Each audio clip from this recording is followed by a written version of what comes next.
খালি হয় এইগুলো খালি, তলে এগুলো তো ফুল আছে। ফুলতলায় অবৈধভাবে এলপিজি, ইন্ডাস্ট্রিয়াল গ্যাস ও মেডিকেল অক্সিজেন গ্যাস বিক্রির অভিযোগ। মোহাম্মদ সুমন মিয়া, জেলা প্রতিনিধি, খুলনা। খুলনা জেলার ফুলতলা থানাধীন আলকা গ্রামের বাসিন্দা বাপ্পি শেখের বিরুদ্ধে অবৈধভাবে এলপিজি গ্যাস ও মেডিকেল অক্সিজেন মজুত ও বিক্রির অভিযোগ উঠেছে। অনুসন্ধানে জানা যায়, আলকা মিলনের মাধ্যমিক বিদ্যালয়ের সন্নিকটে অবস্থিত বাপ্পি মৎস্য অক্সিজেন ও ড্রাম হাউস নামের একটি প্রতিষ্ঠানে এসব গ্যাস বিক্রয়ের উদ্দেশ্যে মজুত করে রাখা হয়েছে। সরেজমিনে গিয়ে দেখা যায়, প্রতিষ্ঠানটির ভেতরে LPG gas cylinder, industrial gas ও মেডিকেল অক্সিজেন সংরক্ষণ করা হয়েছে। সংশ্লিষ্ট বিধি অনুযায়ী ইন্ডাস্ট্রিয়াল গ্যাস বিক্রির জন্য পরিবেশ অধিদপ্তরের অনুমোদন, ফায়ার সার্ভিসের ছাড়পত্র ও বিএসটিআই অনুমোদন বাধ্যতামূলক।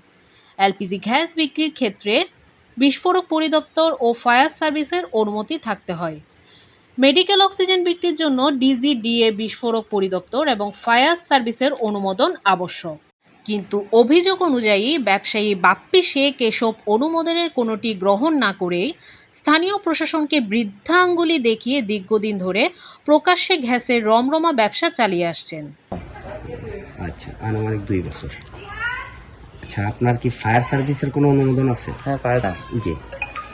একটা জিনিস চাইলে তো ওরা দেয় না। হ্যাঁ, অফিসের সাথে দিয়ে তোমার কাজের প্রসেসিং চলতেছে।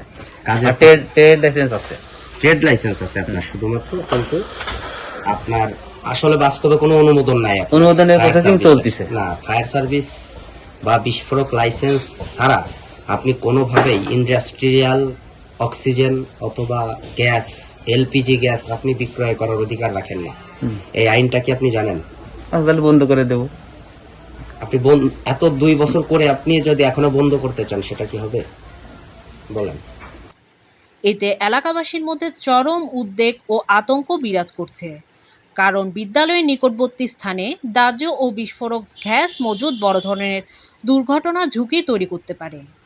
এ বিষয়ে প্রশাসনের জরুরি হস্তক্ষেপ ও তদন্তের দাবি জানিয়েছেন স্থানীয় সচেতন মহল। Bangla 360 vision TV, Chittagong.